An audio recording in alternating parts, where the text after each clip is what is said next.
Sorry I'm late. Okay. All right. Good evening, everyone. This is the July 11th Select Board meeting. And first You've up... been married 49 years, right? No, 64. Hey, guys. You've been married... Oh, wow. And right off the bat, I've lost my audience. They'll have to look forward to. I know. Okay, so first up is the approval of the agenda, and I think we have an addition to this evening. We need to review to set an acting town manager. Right. So if there's no objections, I was going to put that as 9C. I'll move that we pass the agenda as amended.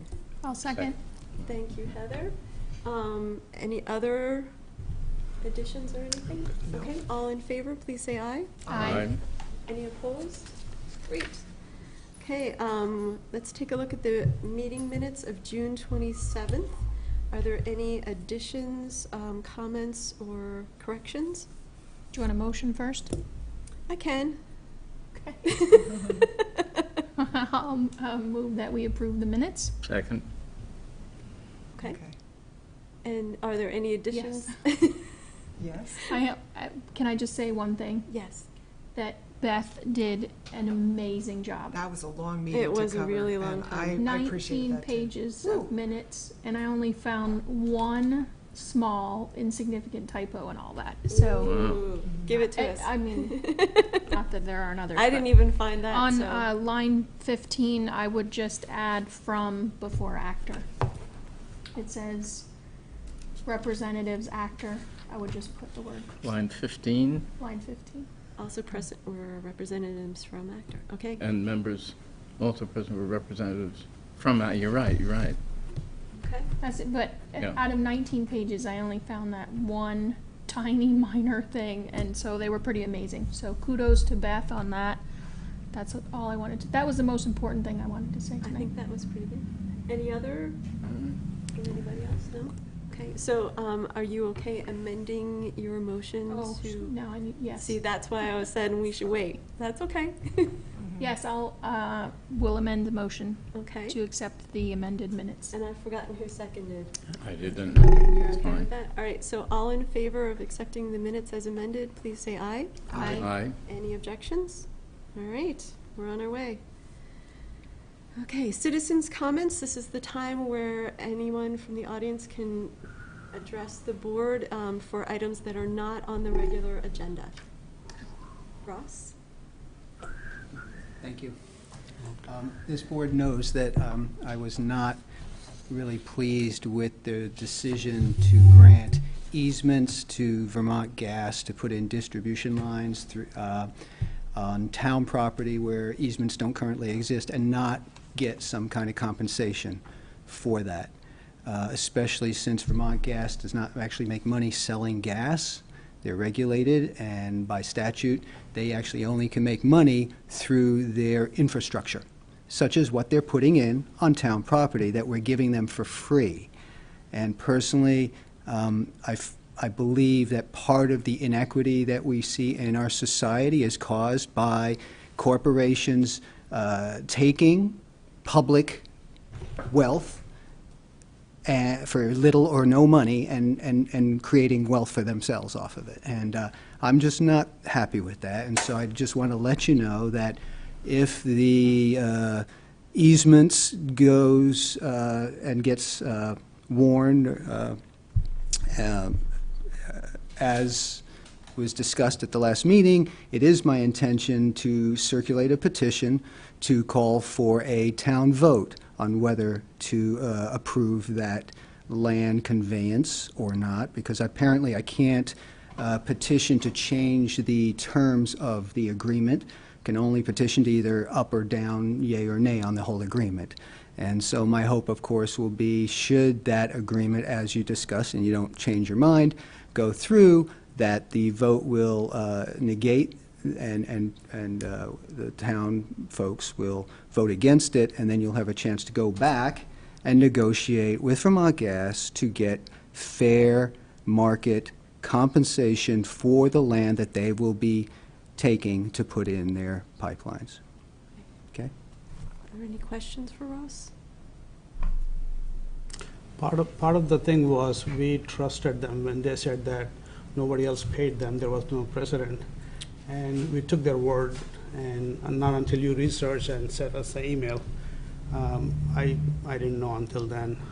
Yeah, it's unfortunate. I contacted several of the cities and towns up in Chittenden County. They've been dealing with Vermont Gas for a long time, and I was not able to find any of them that have actually granted easements across town property that wasn't already an easement or along a right-of-way on a road. Apparently, they always tend to go across right-of-ways on roads, and for some reason, these 3 properties here in town, they're not wanting to use the road right-of-way or an existing easement. They want to create new easements, and it's very rare. And so, in that case, I think because, I mean, normally, and we have, all the other pipelines went in along the road right-of-ways. We didn't ask for any compensation. That's fine.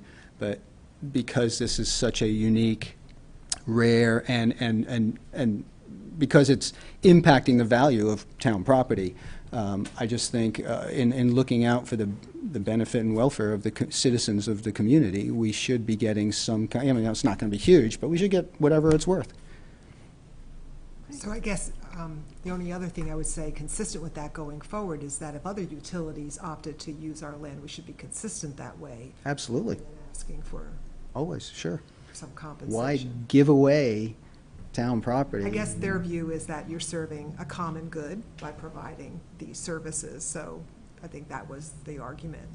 And so if you're looking at equity that way, that So anyone who's serving town residents and customers should get free things from the town so that they can serve customers and make money and do their business?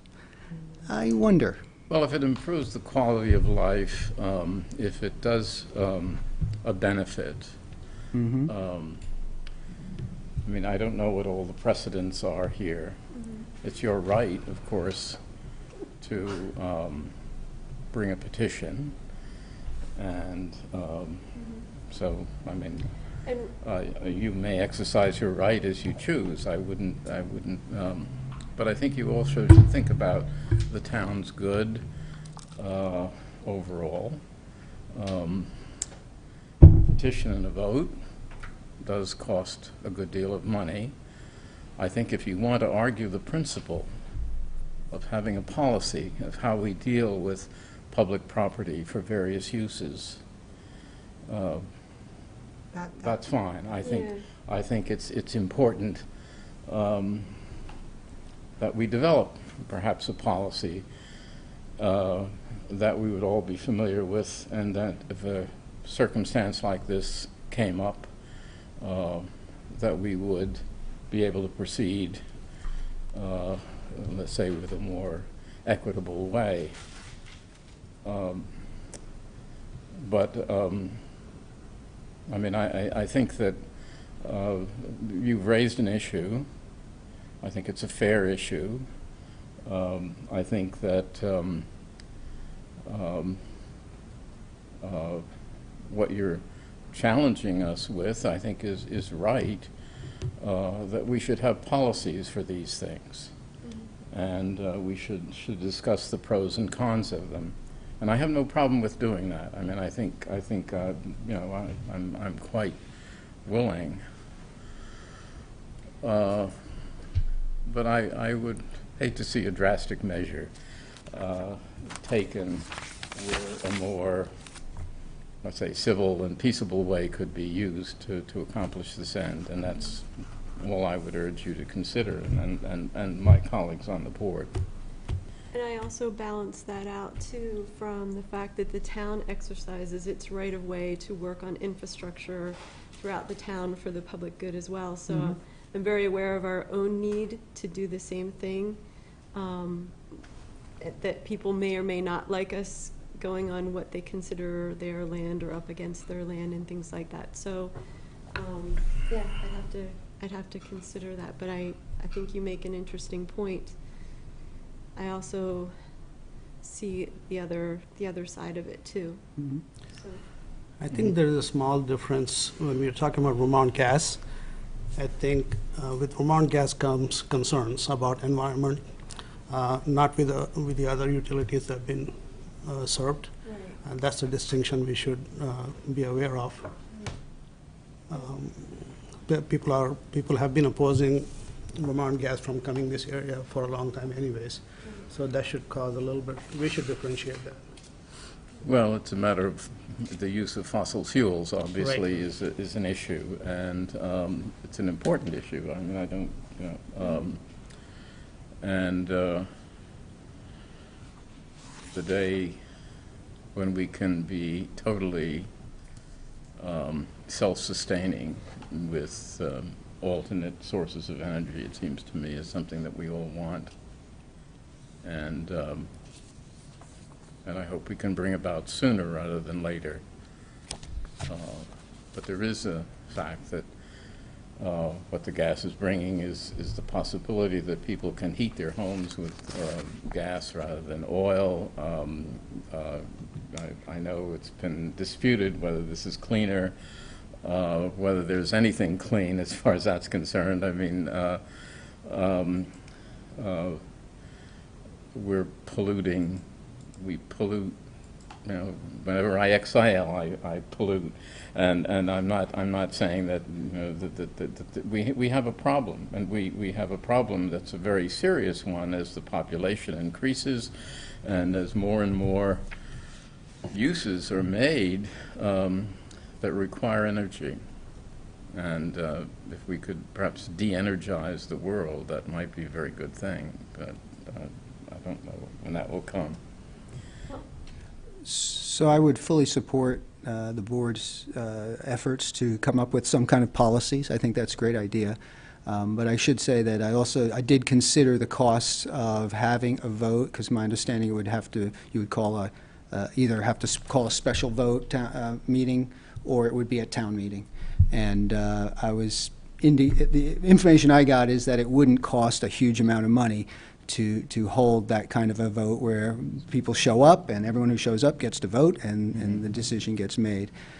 Because, of course, you know, it's probably not a huge amount of money for the easements, but, you know, if it costs more to take the vote than the easements which we'd get, then it wouldn't make any sense. Well, but you're arguing the principle, and I, you know, and I don't want to dispute. But this is the practical application. It has to be considered too. And, but I think you know, the issue that you've raised is that we went into this perhaps, and not perhaps, without a clear policy that we were following. And I think that we need to rectify that. Thank you. Thank you, Ross. Is there anyone else? All right. So first up, Fred Kenny, from the Executive Director from Vermont Economic Progress Council, and he's going to talk us through tax increment financing districts. Yep. The TIFs.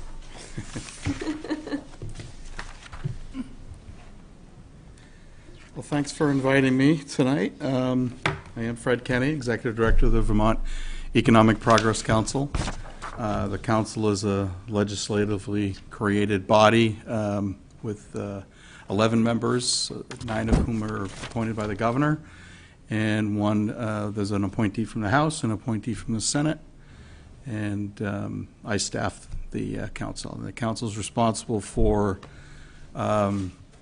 administering several programs, but most notably the 2 incentive programs. One is for businesses, the Vermont Employment Growth Incentive Program, and this program we're going to talk about tonight, the Tax Increment Financing District Program. They have similarities in the sense that they both rely on utilization of future revenues generated by the company in the business side, or by the development that occurs in a municipality on the TIF side. Other than that, they're pretty different, where one is an incentive to get businesses to grow or come to Vermont, and the other is an incentive to help municipalities build infrastructure that's going to incentivize new development or rehabilitation within a certain area of their municipality. So I brought my short version of the presentation tonight, and hopefully I'll keep it within my time, but just go like that or something if I'm getting long. So I'm going to start off with just kind of some definitions. What is a TIF district? And first, talk about it from the financial perspective. Not getting the whole picture there, but you'll get the idea. Financially, a TIF district is a financing tool to build public infrastructure that's required to encourage private development, which then generates new revenue to service the infrastructure debt. So if you see in the little illustration here, if everything's approved and the town gets the approval of the voters to incur debt, they either bond or use other kind of debt to build infrastructure. That infrastructure causes new private sector development to occur in the area, and that generates new property taxes, both municipal and on the education side, that would not have been created otherwise. And if you can use a portion of the municipal and a portion of the education property taxes, the incremental property taxes that are generated, to pay off the bond that built the infrastructure. Geographically, so the next slide is a TIF district has physical boundaries. It's a district that's designated by the municipality, where the municipality wants to encourage private sector development. So it could be a blighted area. It could be an area that requires some kind of development to fulfill a vision of the town, but it has to require public infrastructure to get that development to occur. And this happens to be White River Junction of the Hartford TIF district. Could we just ask Yep, a go ahead. question about that? So is there a limit to how large that footprint could be? And could it include development that does have infrastructure? So like, are you just trying to draw a box around, like we call it the Economic Development Initiative? Mm-hmm. Or do you expand that to include more of the downtown, let's say?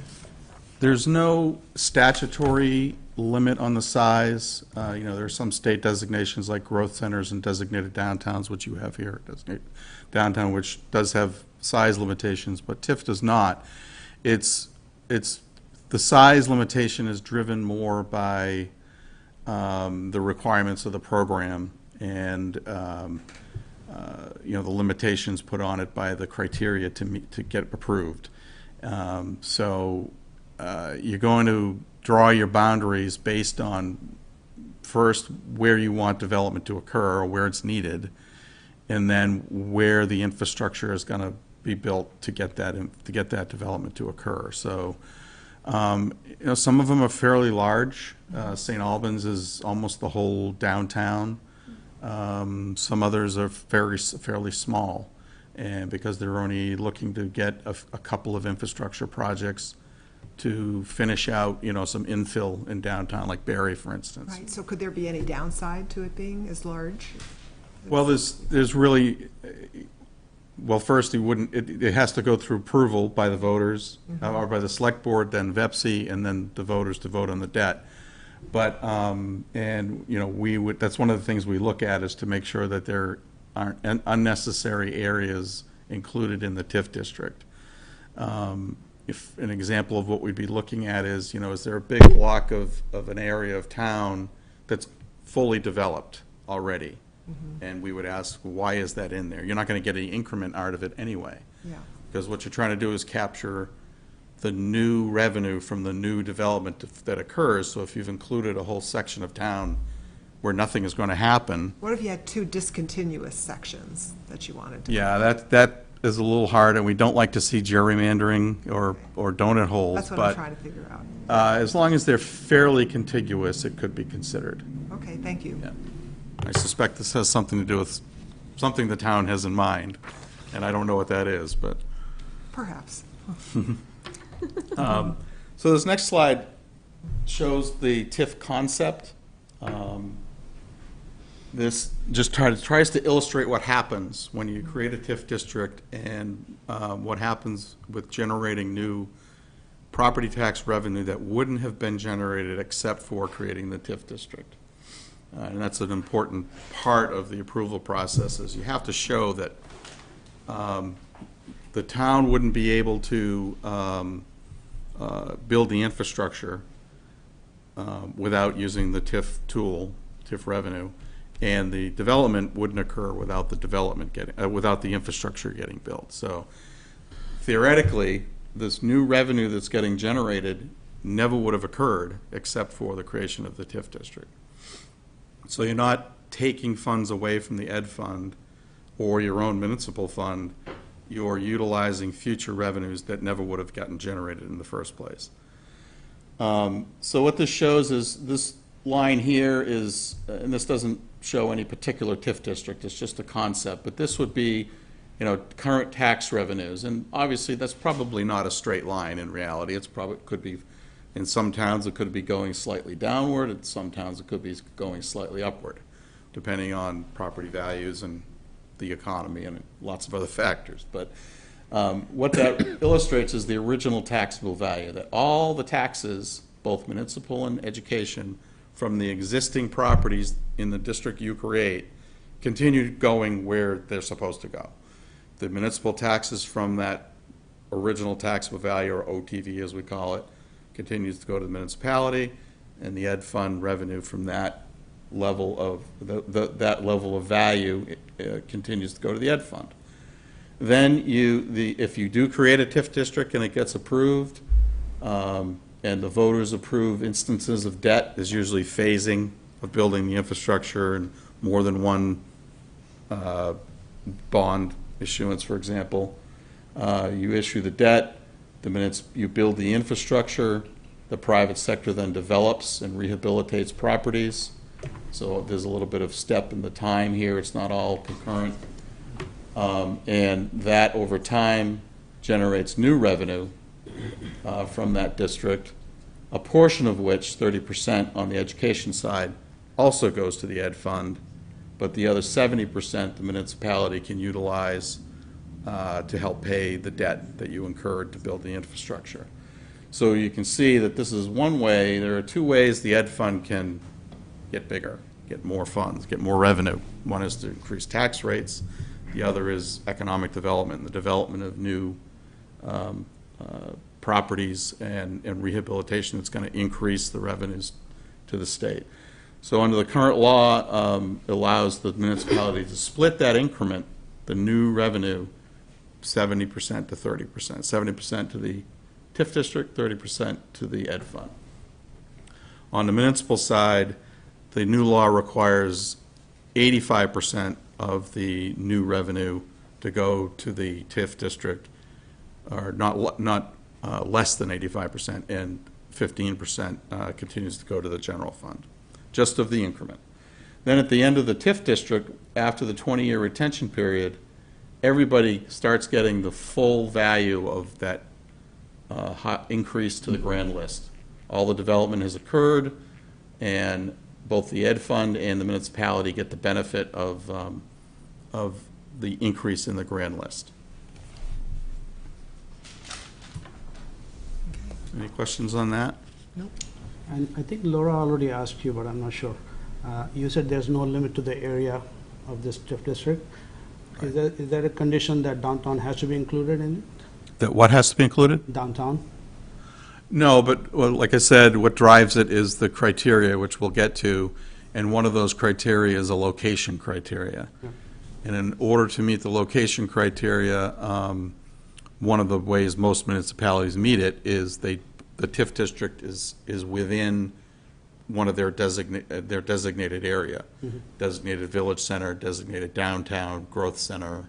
So if we'll get to this when we get to the criteria, but I think I'm right that the only way Middlebury could meet the location criteria is to have the TIF within your designated downtown, and to have the new growth, the development, be compact and high density.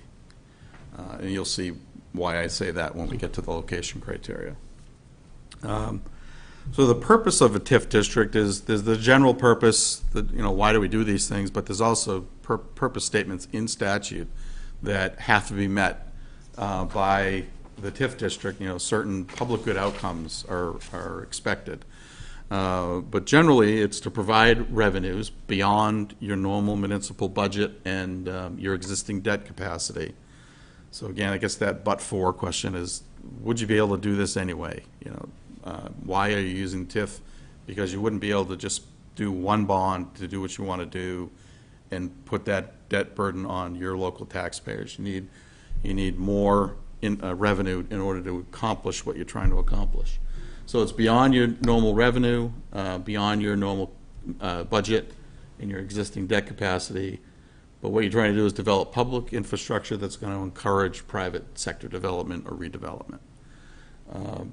Specifically, the statute requires, and the municipality has to find when you create the TIF district that you meet this purpose, that the infrastructure improvements will serve the TIF district, and that's because they don't have to be in the TIF district, but they have to serve the TIF district, and stimulate private sector development or redevelopment. And they have to provide employment opportunities, so business growth, job growth, have to improve and broaden the tax base. If there's going to be development, that will happen.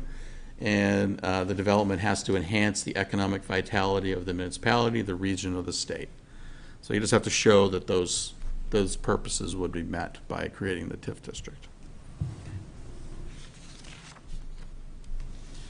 So the next question some people ask is, well, how do you do this? How do you create a TIF district? Well, the creation of the district is a municipal activity. There's usually pre-planning activities that occur ahead of time, visioning, downtown development plans, transportation plans, housing plans. Usually all those culminate into a vision for the town, and TIF is one of the tools that's usually used in conjunction with other resources and other tools to implement that vision. I think, probably you've accomplished a lot of your vision in Middlebury. I mean, I was saying to Susan when I came in that the town looks great. I mean, everything looks wonderful here. You've got vibrant downtown, full storefronts, and a lot going on. But there's probably something you're thinking of that you need to do. But so usually it's a culmination of usually years of planning, and you've probably done a lot of that already. And then TIF is one way, and none of the TIF districts that exist in Vermont, or the ones that I know that are planned, are using just TIF. They're using transportation funds. They're using new market tax credits.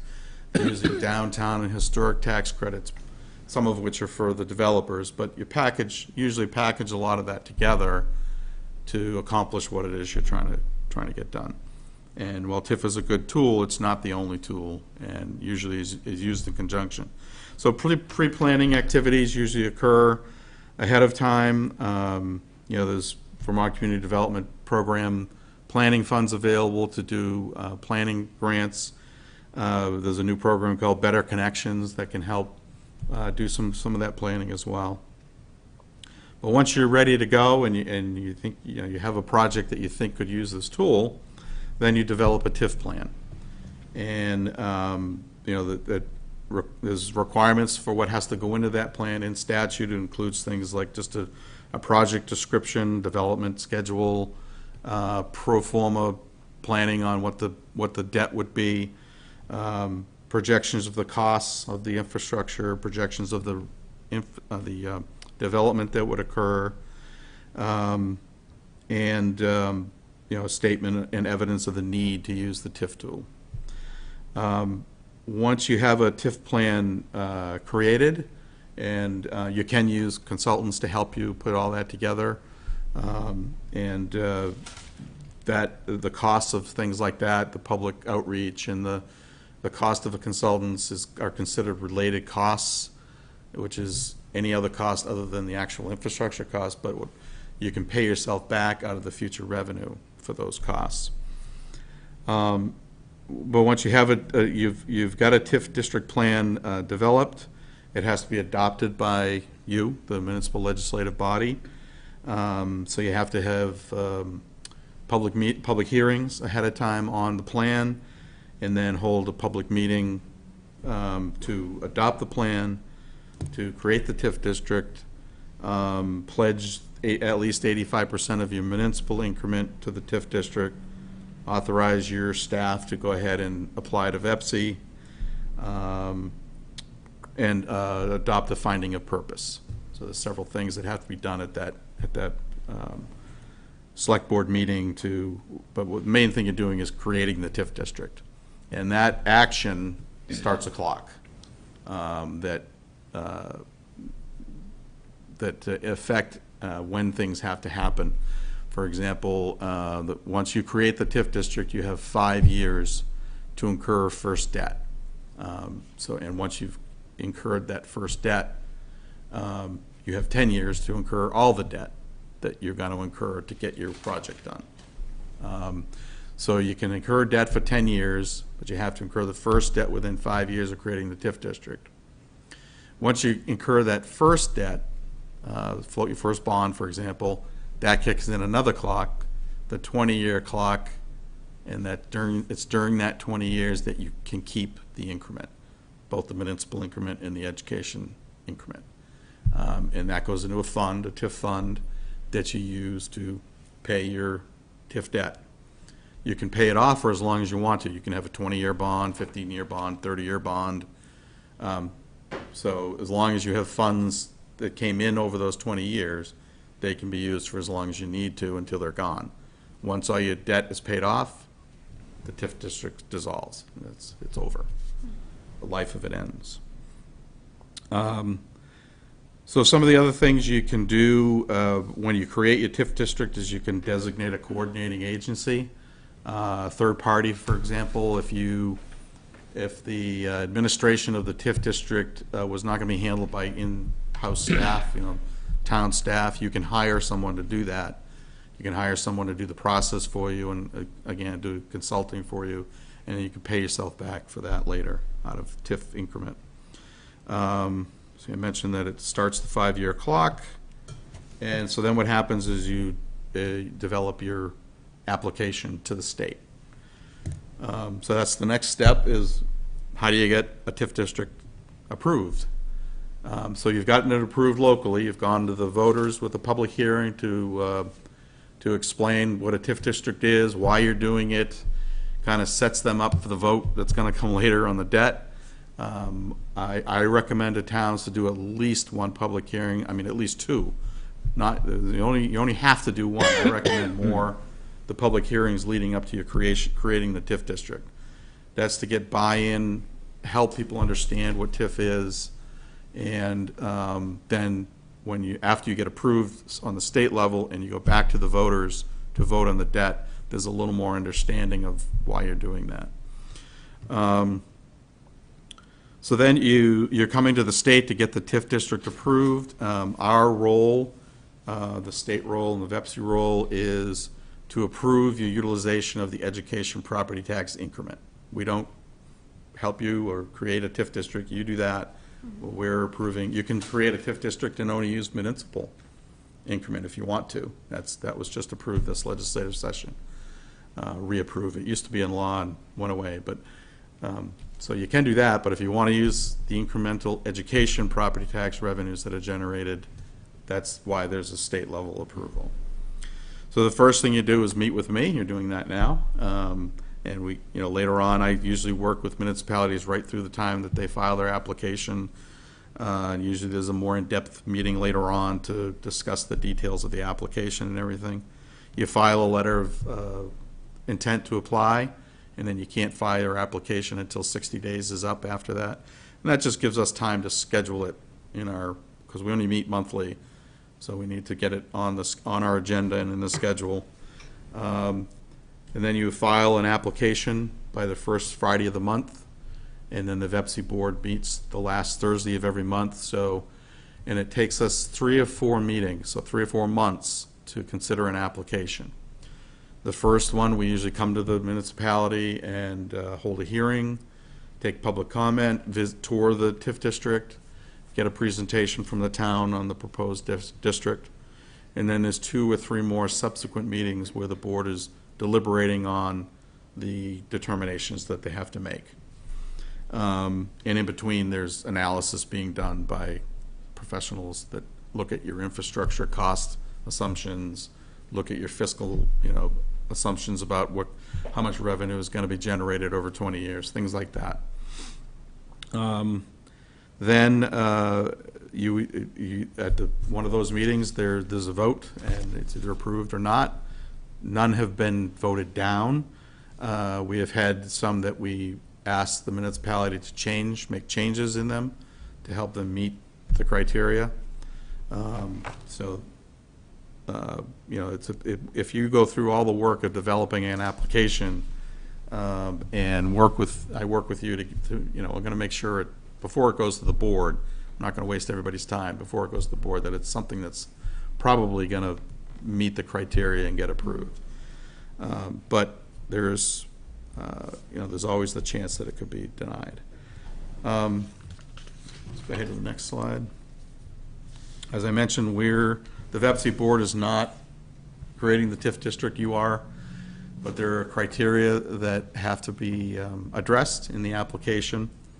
I'm going to go through those pretty quickly, and there's a lot of detail on each one, but I won't get into the detail. I know we have a limited amount of time, but so as I mentioned, what VEPC is doing is authorizing the municipality to utilize incremental education property tax revenue to help pay your TIF debt.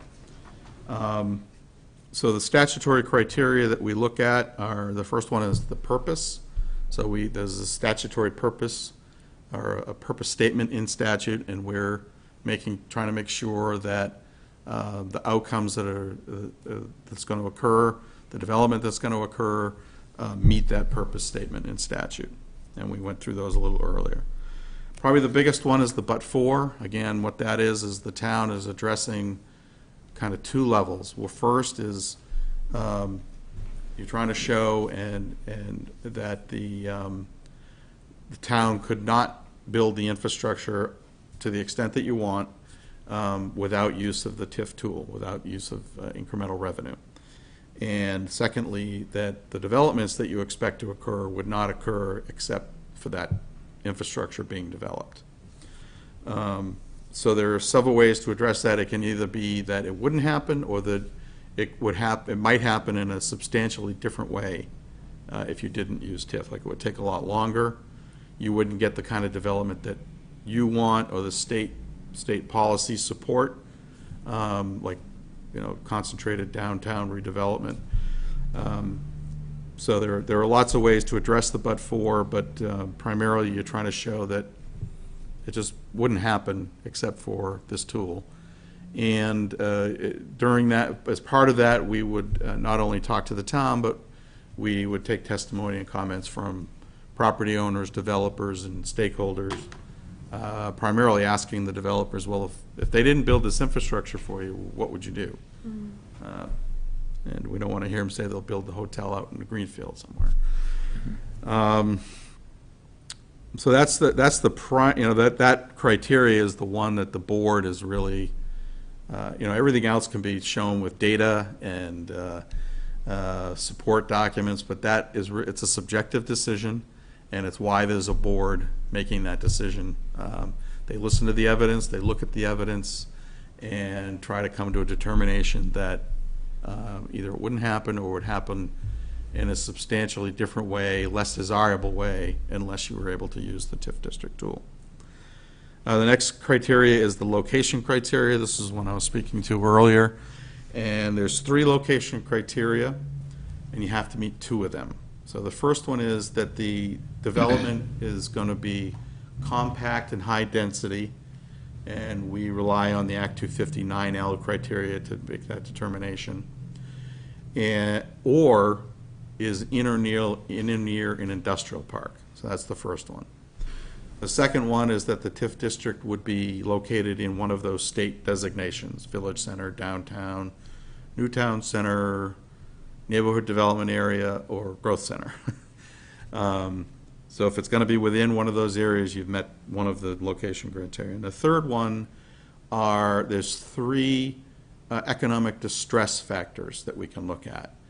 And if you meet one of those, you can meet the third location criteria. Middlebury does not meet any of those.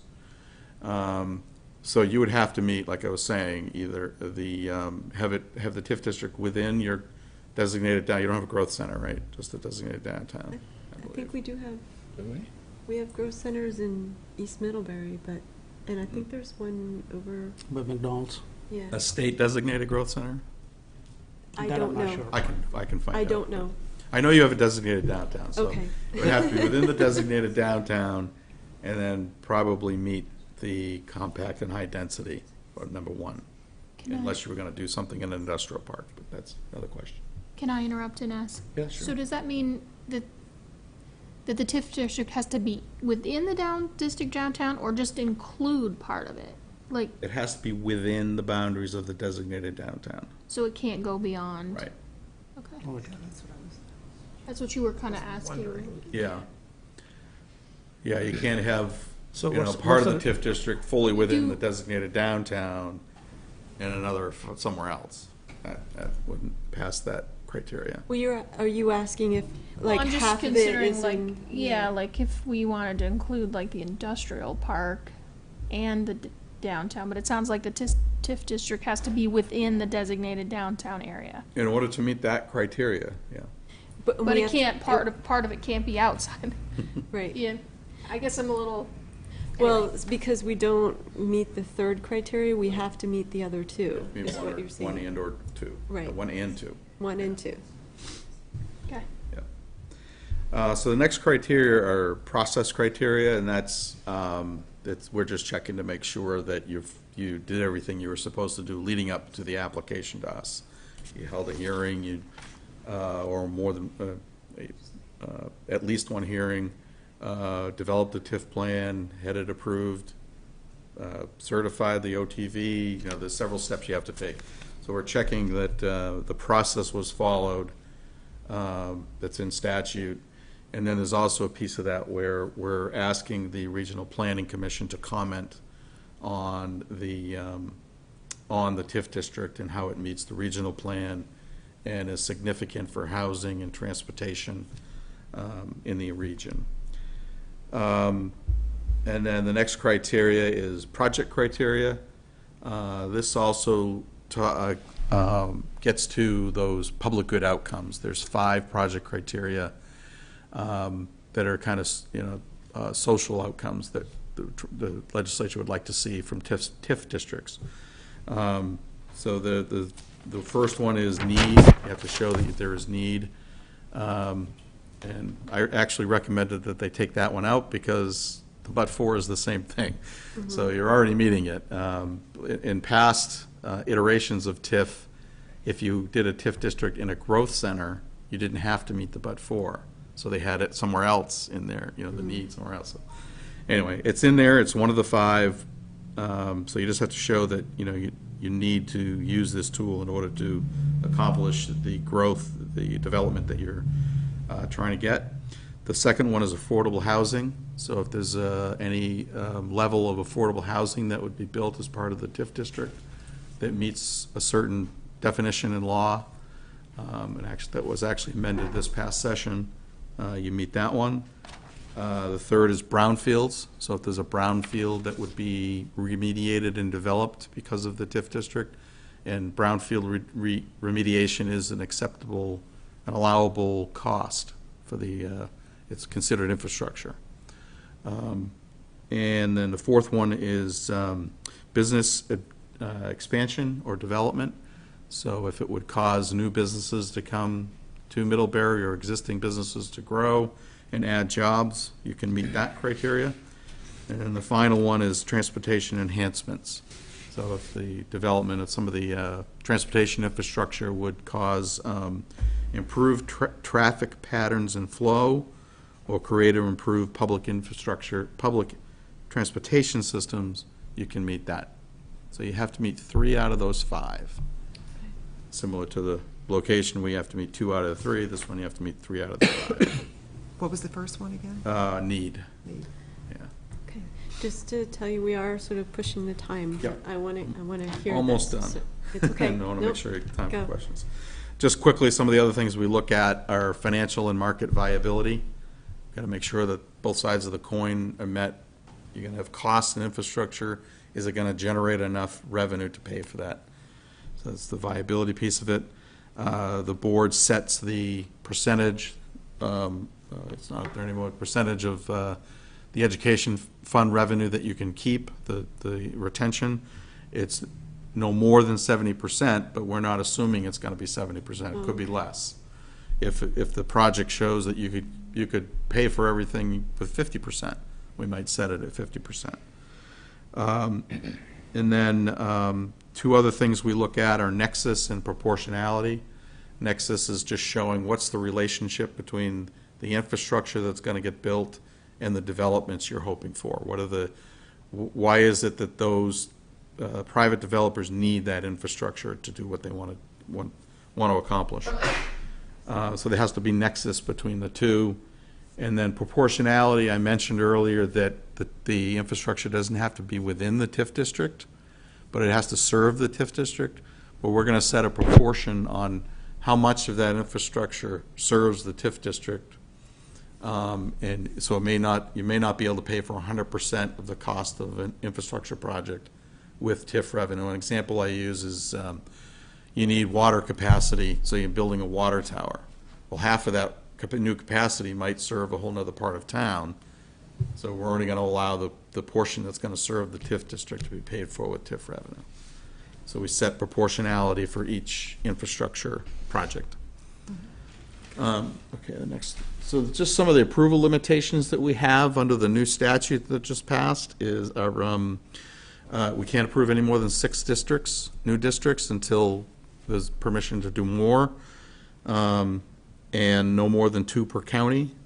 If a municipality is approved and they decide not to go forward, they don't incur any debt, we can backfill with a new one. And then the General Assembly has to authorize any more beyond that 6.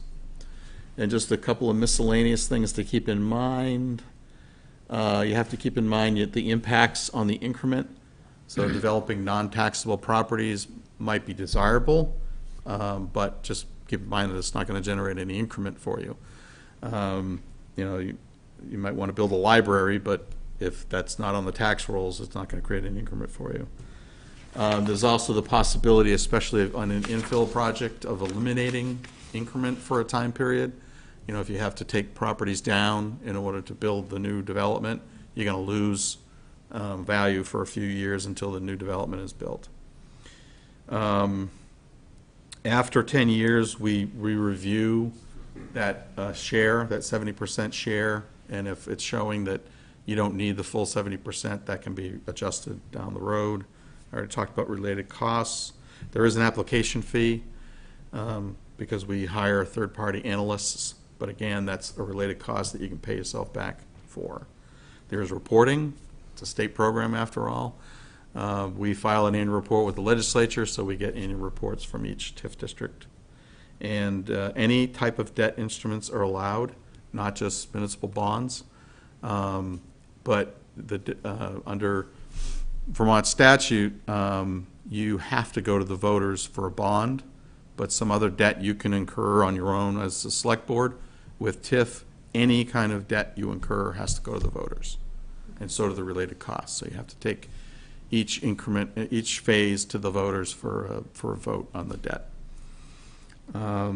Is the application fee a flat fee or a percentage of the? $5,000 for the fee, and then if we incur more costs for the analysis, we'll bill you for that. But again, if you get approved, once you start getting incremental revenue, you can pay yourself back with that. Okay. So I'm still a little bit confused about the location criteria. Mm-hmm. You said downtown has to be included, but having downtown being part of the TIF district, can we extend that to cover the industrial or the new growth center to make it part of the TIF district? Well, I guess I would put it that having the TIF in the designated downtown is one way to meet the location criteria. Okay. The difficulty is now, and this was a change just made this year, is that you have to meet 2 of the criteria. So, and you can't have 2 TIF districts or 2 locations meeting the location criteria 2 different ways. There has to be one district meeting 2 of those criteria. So you can't have a location in the designated downtown and then a location somewhere else, say an industrial park, and have that They're be right one next, TIF they're district. right next to each other. Okay. Pretty much. Exchange Street is right here, right? But, Industrial. but because Exchange Street isn't in the designated downtown, then it automatically doesn't meet. But that's one of the criteria, right? Right. Industrial? And that's what he's saying, but we also don't meet the third criteria, and you have to meet 2 out of the 3. Yeah, at least two, yeah. Yeah.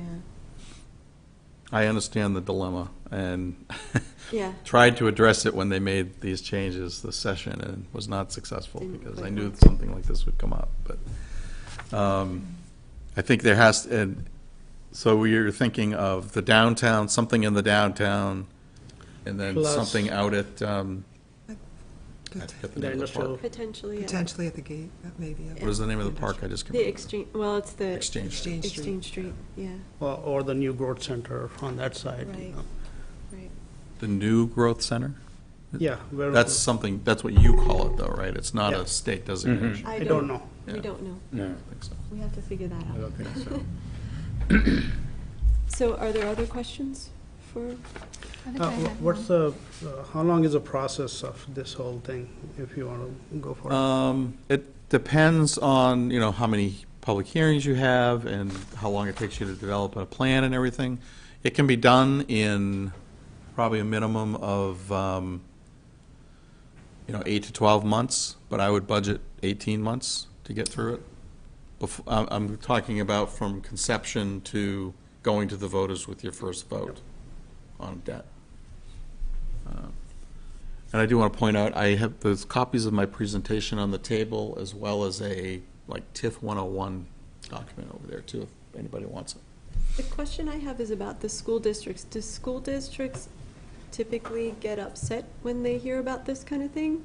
No, none that I know of have. Okay. They're not losing anything.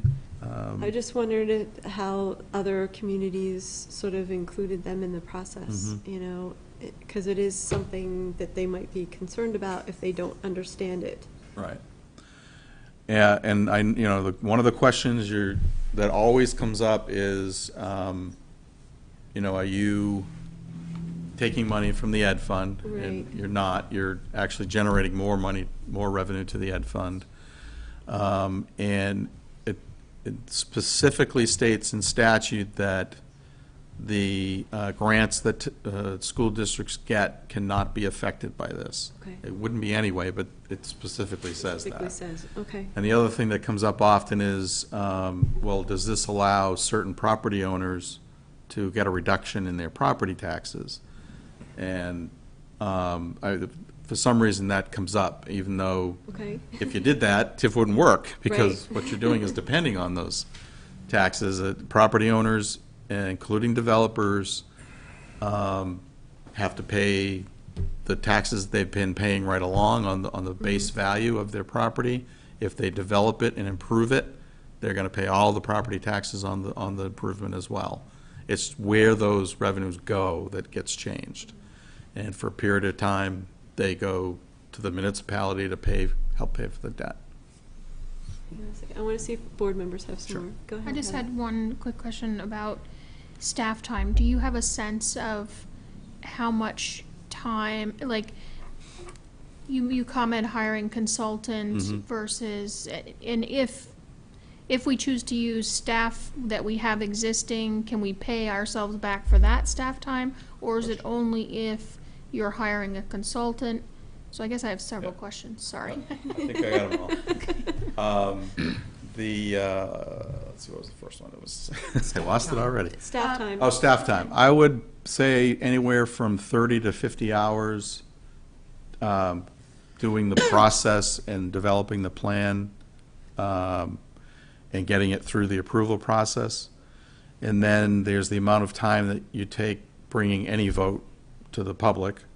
And then on an annual basis, it's the aftermath, let's call it, is probably pretty minimal, 3 to 8 hours a year to create the annual report. Now, there's tracking that has to happen, that I would estimate to be 1 day a month to keep track of everything. Because you probably have someone, public works person, taking care of the infrastructure projects, managing that part of it. But you have to have someone managing the money and keeping track of related costs and, the TIF fund. So there is, there can be a substantial amount of time involved in it, but not overly burdensome time. So you're Now, saying 30 to 50 hours? To get everything ready, to get it through the process and prepare the Over that plan. 18 months Yeah, total? yeah. Okay. That seems really low. That's Well- lower than what the consultant said. Yeah. But that would be, Yes. that may be, we'd have to judge that for ourselves. Yeah, and it depends on how many people you want to put on it, but from what I've seen, the towns that have their staff take care of it, they have 1 or 2 people working on it to get through the process. And then once you're all done, you've created the TIF district and you're implementing it, then there's usually, a finance person that has to follow everything, and it's only a pretty minute portion of their time monthly. You can pay for, this gets complicated, but you can use any of the incremental revenue to pay the related cost that is paying for a consultant or a third party. If you're going to pay in-house staff, you can only use the municipal increment for that. But you can use some of that Some of the increment to pay back your staff. pay for your staff time, yes. You just can't use any of the education increment for it. You have to use the municipal increment. Okay. So in a sense, it's your revenue anyway, so. Right, Right. right. But, Are you good? I'm good, thank you. I just want to go back to the education fund, because I hear many complaints about this. Now, it is the case that, let's say, as you say, a TIF project should be one that we couldn't do otherwise. But suppose it were the case that a similar project was within our means, and say we were able to tax ourselves to assume the bond and so on and so forth. With regard to the education fund, it means that that this is an additional revenue in the long run, but there's a delay in which it goes to the education fund. Is that right? Yep, I mean, that's right. it's a growth, but there's the period in which we're paying off the TIF debt, so that it does have the advantage of improving the revenues that will eventually go into the education fund. And the municipal general fund, But you have to wait for it. right. Okay, I just wanted. Well, some of it does. I mean, at least 30% of. Yeah, the- no, I realize Some some on of the it does, education but side, not all of it. 15% I on the think municipal that's Yeah. the point. In other words, eventually all of it will. Right, and theoretically, if the but-for is true and met, none of this would have occurred. So you're utilizing revenues that either never would have been generated, or maybe a Right. small portion of them, if a Right. project went forward in a Right. different way, Just- might have gotten So in the generated. long run, it's advantageous. I mean, I think you could say that, couldn't you? I mean, I believe it is, yes. okay, thank you. Go ahead, Heather. I'm sorry, I just was thinking that on the but-for part of it, maybe at some point it could happen, but maybe this helps speed it up. Does that qualify? Yep, Okay. getting things to happen Sooner? sooner, or, instead of building a sidewalk now and another piece of sidewalk 5 years from now, another piece of sidewalk 10 years from now, That sounds you familiar. can get it all done and get more storefronts filled and more development to occur because of that. And I'm only using sidewalks as an Yeah, example. but it's a good, okay. Yeah. And if there's only 6, Mhm. and there's a bunch of other municipalities who are also competing for those, do you have a sense of whether all those are looking good so far? Like, what what are our chances if we put something together, Mhm. if we're competing with several, I think it's like 7 other municipalities or 8? Yeah, it's a little hard to say at this point. Okay, I've talked in one capacity or another with 14 communities that are interested, okay, 15 actually. But they're all at varying degrees of interest and readiness. Nobody's ready to submit an application tomorrow. right, Bennington will certainly be the first one, I believe, within the next 4 months. I would guess they would be telling us they're going to submit an application. But nobody else I've talked to is even starting the process to put together an application. So the one good thing that came out of the legislative session in relation to this was that there was going to be a window of opportunity, and they did away with that, which I thought was Right. excellent, because I'd rather have people take the time and put together good projects, good applications, and but you are competing with the other 5 that are going to come in at some point. And it's hard to say when they're going to be ready at this point. thank you. There's a couple questions from the audience. We are running way over. Go ahead, Ross. I just had one hypothetical question. Would tax increment financing potentially allow the town of Middlebury to purchase land at the falls and install a hydroelectric dam, creating a municipal utility that sells electricity at below market rates to a TIF district to generate growth in business and business investment?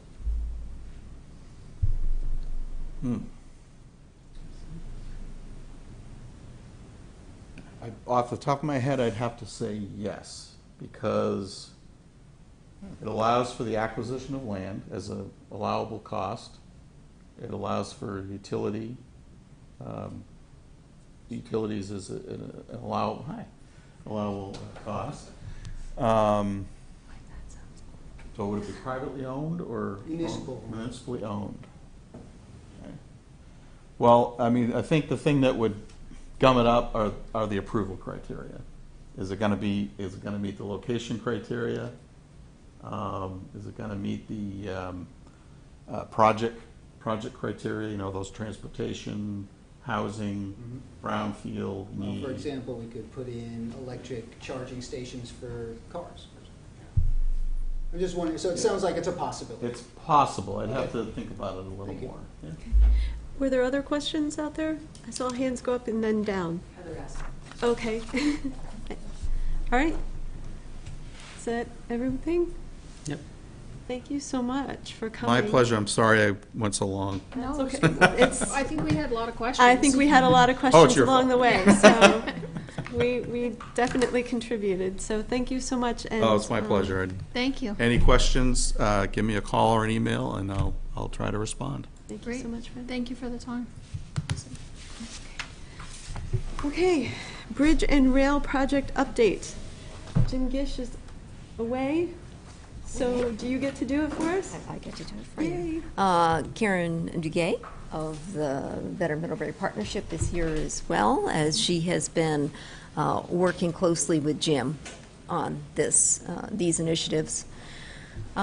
First, Jim has asked the board for conceptual approval for working with Actor to provide shuttle service during the installation of the temporary bridges, starting Saturday, July 22nd through Friday, August 11th.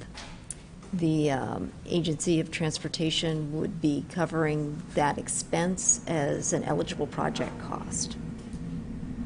So, as outlined in Jim's memo, it would run Monday through Saturday, 8 a.m. to 6 p.m., and run between the rec center, downtown, and Frog Hollow on a continuous circuit.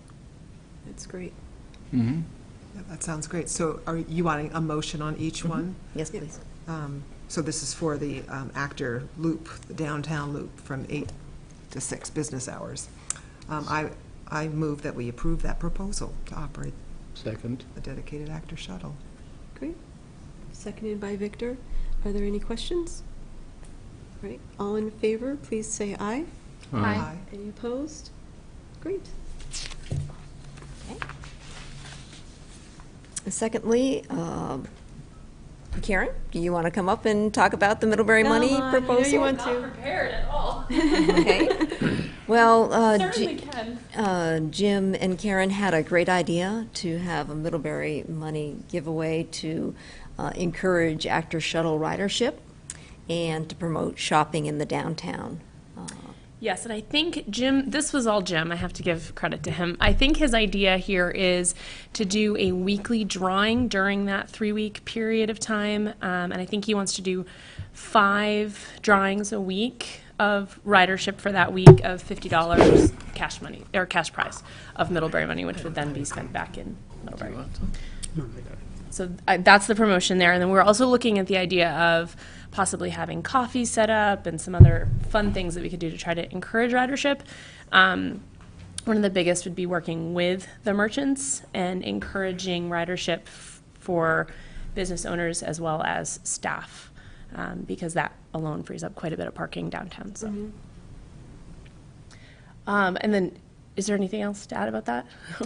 Well, Go ahead. So the ask is for the Select Board's authorization to identify town resources to fund this promotion of $2,000. The $2,000 also includes a raffle, so I'm not sure if he included it in this. it is. Yeah. So in addition to this, one of the things that we're discussing is on August 2nd, we would like to do an evening event, ask the merchants to stay open from 5 to probably 8. We would love, because according to Jim, the street is going to be accessible at that point and closed off. So if we're able to have pedestrians in the road and make it an event in the street from Merchants Row down to Baker's Lane, Baker's Alley, I believe? Bakery Lane. Bakery Lane. And so we were thinking that if we have the businesses stay open late, we could sort of do some sort of promotion like Midnight Stroll. And we really encourage people to come down and shop and really support the businesses at that point. Maybe we'll bring in some live music. It's really all in the planning stages at this point. But unlike Midnight Stroll, where we put the obligation back on merchants to discount something, we really don't want to do that in this case. We really don't want to ask them for any of that. So we would like to have the motivation come in the form of bigger raffle prizes of Middlebury money. So the other amount, so I don't remember, I don't have the breakdown in front of me, but it was, I think, $750 for the actor giveaway, and then the rest would be in raffle money for that one evening. And then that also coincides with one of our movies in the park nights that starts at about 8:20, so then people can stay and enjoy the movie in the park. So all very early planning stages, but that all goes together with that $2,000.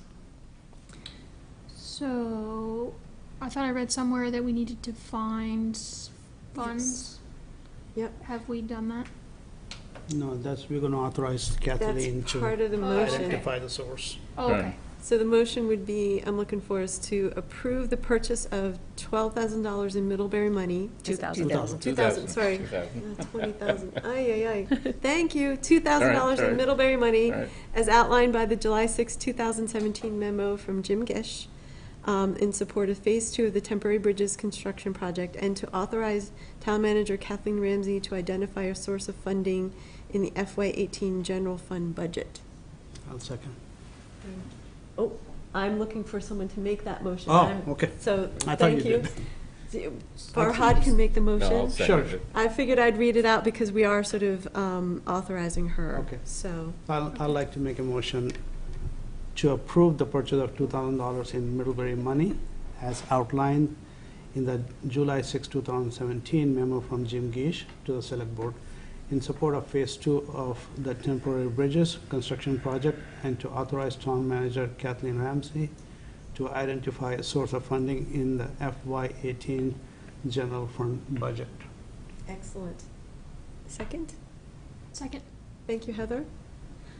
Any more discussion? Yes. So I think it's a great concept. We did talk about, rewarding bike riders too, that are coming in. I'm just wondering if there's been any conversation about that. I don't see how the Middlebury money might touch that, but we did suggest that there Yes. could be something that rewards people for using their bicycles. Yes, so that's really part of a longer term or sort of bigger picture. This was really meant to kind of come together to meet that 3 weeks of the temporary bridge. But the piece about promoting bike ridership is still very much part of the discussion of the longer term project. See, I would do it now. Okay. I would do something with creamies, like, or something simple, doesn't have to be very expensive. That's just, take a picture at the town office, that you've used bring your helmet in or something. okay. And then you get a coupon for a free creamie. It could be very simple. Okay. And just a way that we and I don't know how many people would actually do that, but again, you're just sending the message that Anyone who does, you it's could a be parking spot. recognized. So absolutely, yeah. That's certainly. We have a meeting.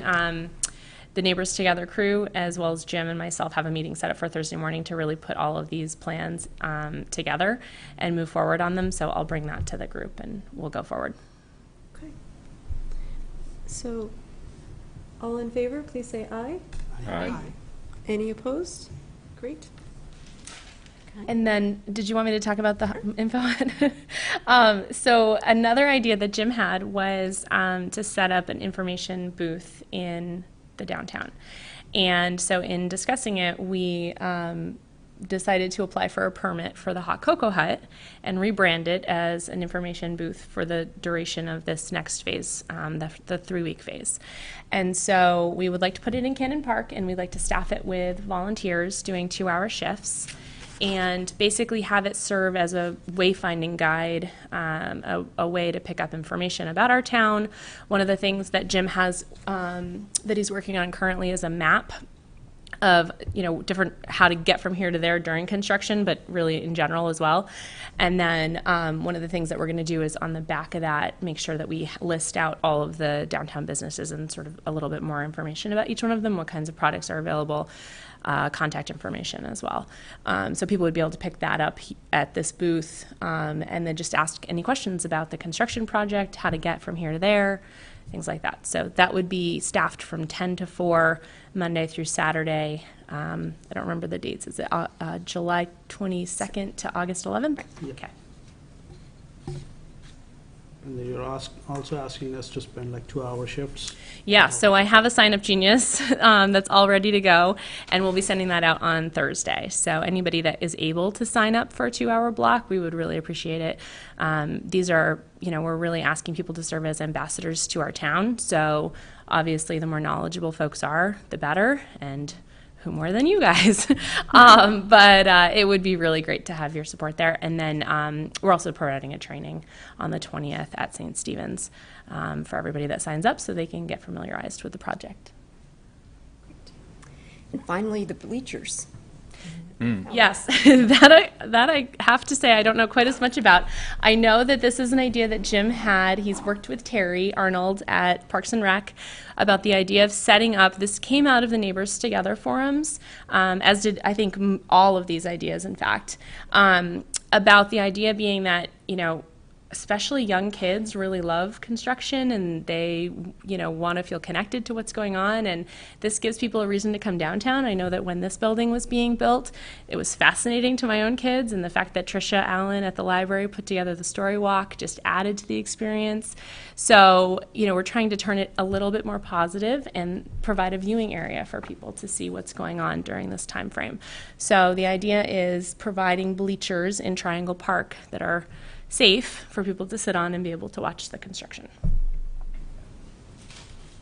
The I might question say that. oh, Oh. go Yeah, ahead. go ahead. Please.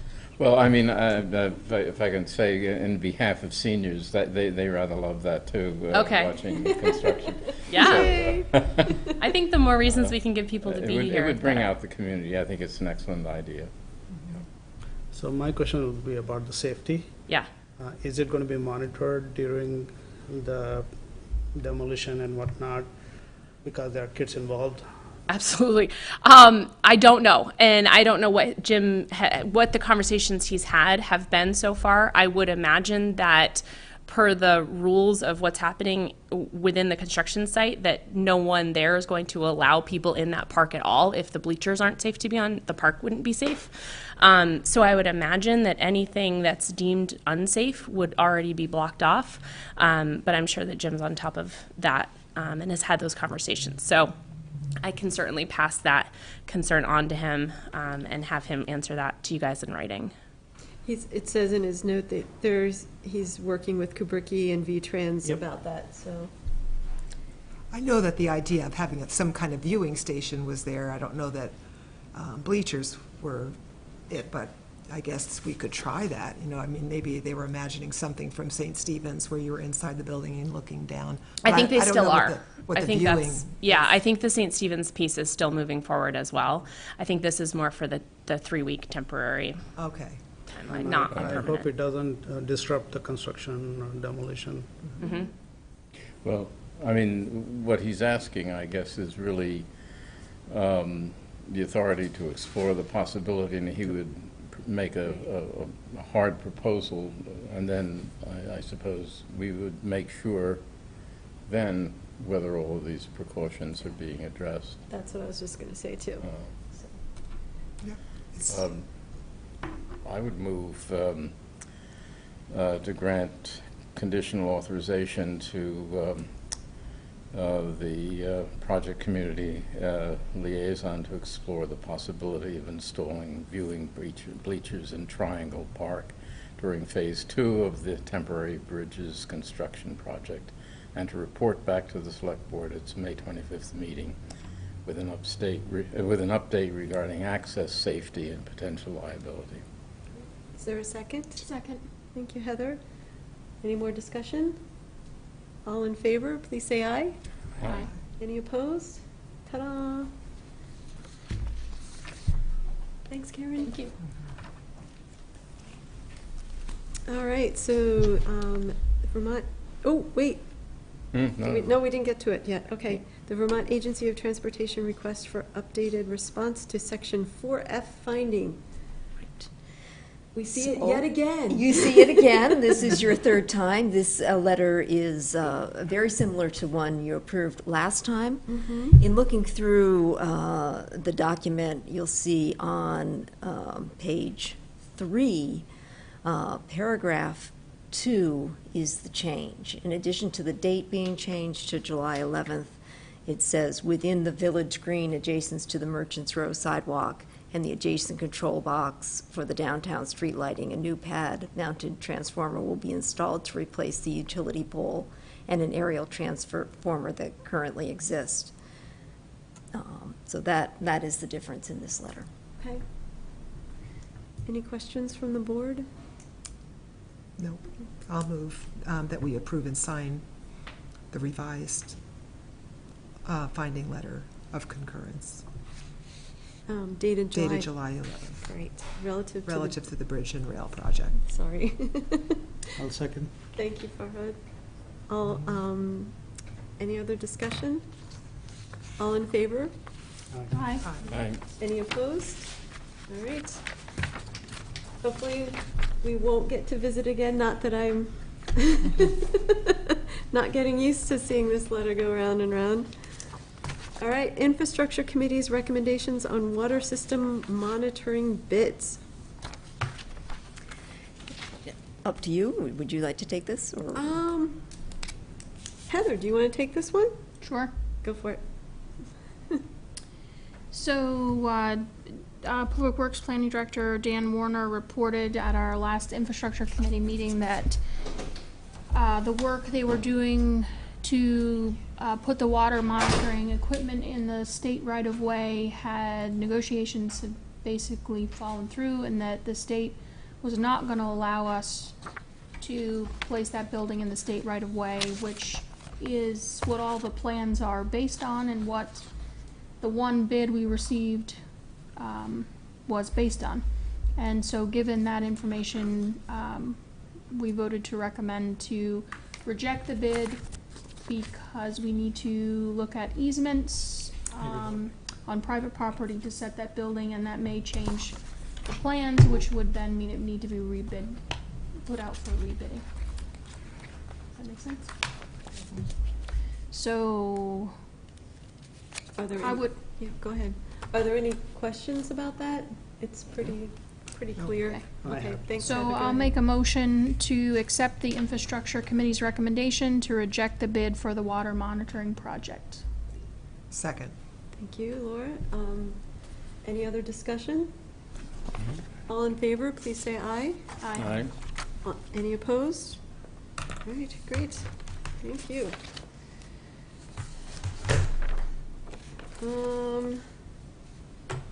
Just looking at the stuff. So it's approval of the check warrants. Farhad. Yes. Pickle I did the check warrant review today. Everything seems to be in order. So I would like to make a motion to approve total expenditures in the amount of $528,613.66, out of which $429,563.13 goes for accounts payable, and $99,050.53 goes for the payroll period of 7/1/2017. I'll second. All right. All in favor, please say aye. Aye. Any opposed? Thank you. You mean no discussion? Oh, I figured, if you really need a You're discussion, out of I'll the speed. stop, but sorry for my procedural error. No, that's okay. So do you have a second one too? Yeah, No. she's second. Yeah, okay. What? No. The seconded. I seconded. Yeah. Okay. I thought you there was said, a do you have a second No, one? another, to say something Motion? else. Another that's it. motion? No. No, he's all done. Okay. You And we did very voted. well, too. So there you go. Thank you. Ay, ay, ay. So town managers report, Kathleen. So first up, I have a proposed letter of support for the small-scale Vermont Bike and Pedestrian Grant Program for the Malt Railroad crossing near the Boathouse Bridge. You approved this application at your last meeting, and this is your opportunity to endorse that grant application with a letter. So I'm passing that around now. Okay, And, I'll move that we thanks. sign the Select Board letter of support for the small-scale Vermont Bike Ped Program grant for the Malt Railroad crossing near the Boathouse Bridge. Second. Thanks, Victor. Okay. Any discussion? Go. All in favor, please say aye. Aye. Any opposed? All right, thank you.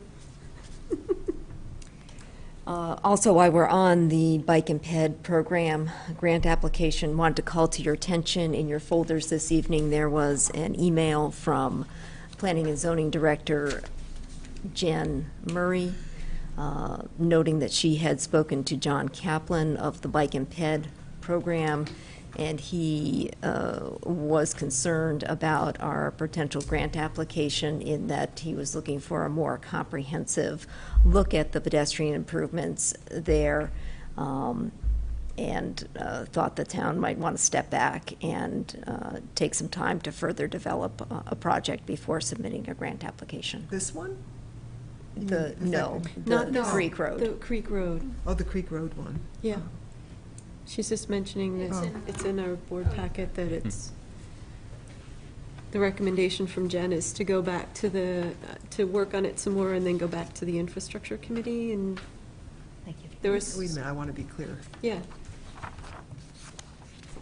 So, So, why don't you take a look at the memo, and we can come back to that. yeah, that After. sounds good.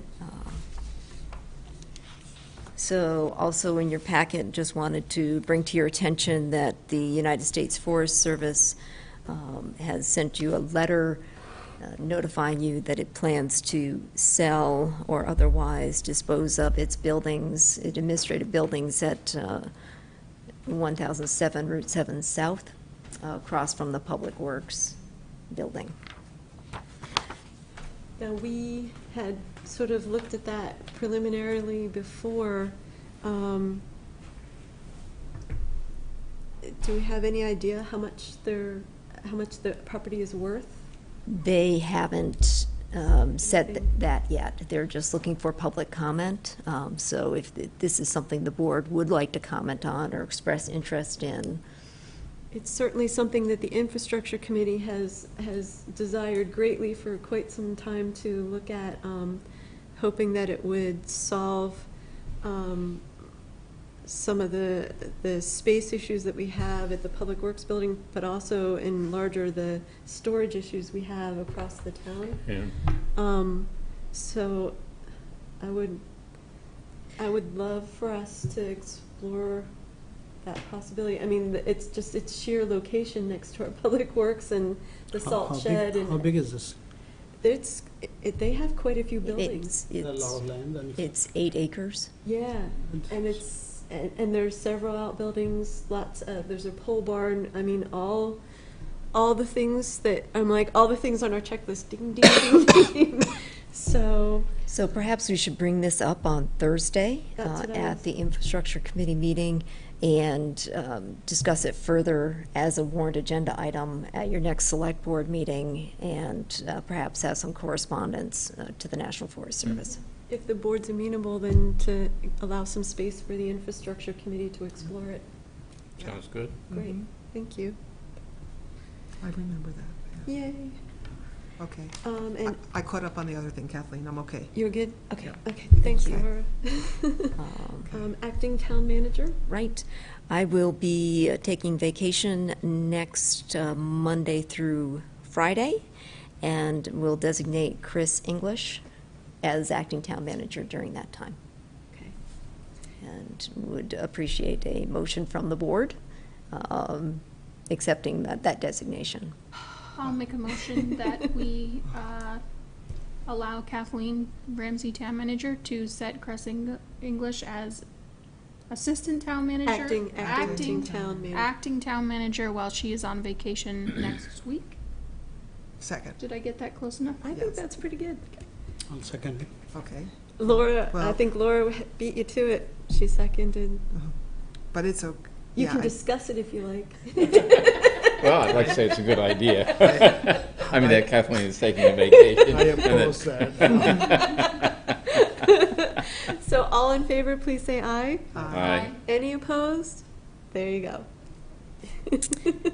And- All right, so we come to board member concerns. Heather, I'm good, thank you. okay. Laura? You notice that I am sporting our current Festival on the Green T-shirt, and that we are in full flow over there on the green, and the attendance has been remarkable. The music's been wonderful, and people are enjoying our downtown so much. So they're grateful for the venue and the beauty of the downtown, and I am too. So we had a great kickoff with a Honduran band on Sunday night, and I hope that you'll have a chance to enjoy it too. Great. Oh, I should also add that during lunchtime, we've been collecting waste in eco stations. So people are getting taught how to separate and sort their waste. So we have buckets, green buckets for food waste. Composting.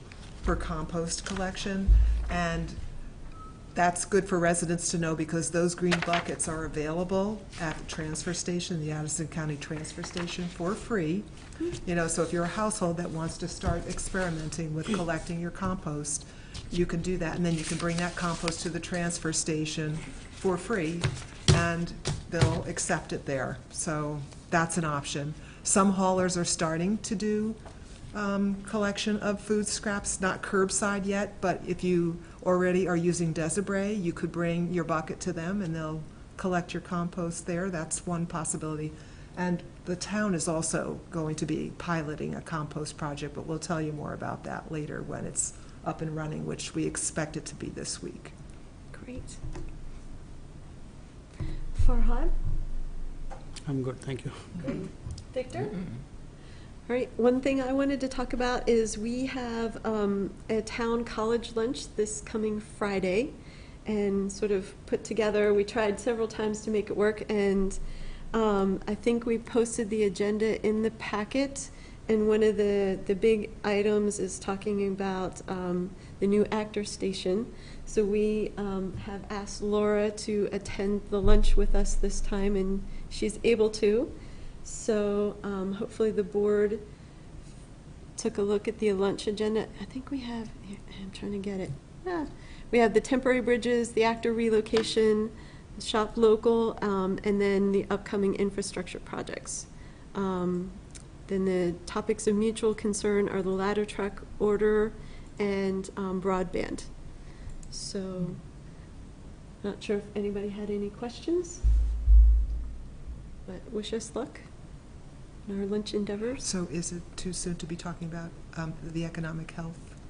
I think that's Initiative. coming back at our next meeting. But, you know, is the college going to want to talk about that? Do you know? I don't know. They usually have things they like to talk about too. Is it too late to put anything on there, Kathleen? No, we could add that. We could add that.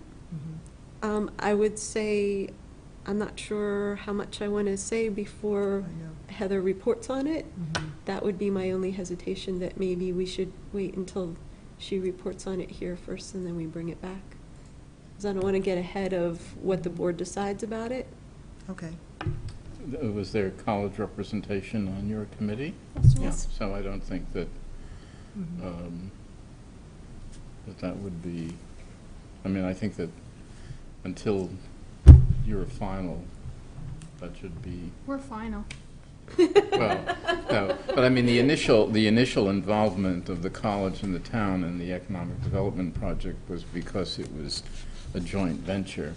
And not that the college shouldn't be concerned about economic development, but I think now the oversight of economic development really comes back to the select board as the governing body of the town. Well, we can let them know that it's coming up on the I think we 25th. can do that, yeah. That sounds good. All right. So we don't have an executive session, which I neglected to talk about in the beginning. I'm sorry. So I think I'm looking for a motion to adjourn. So moved. Is there a second? Second. We're You're gonna- twins, we're twins, we did it together. Kathleen's going to have to figure that one out. All in favor, please say aye. Aye. Thank you, everybody.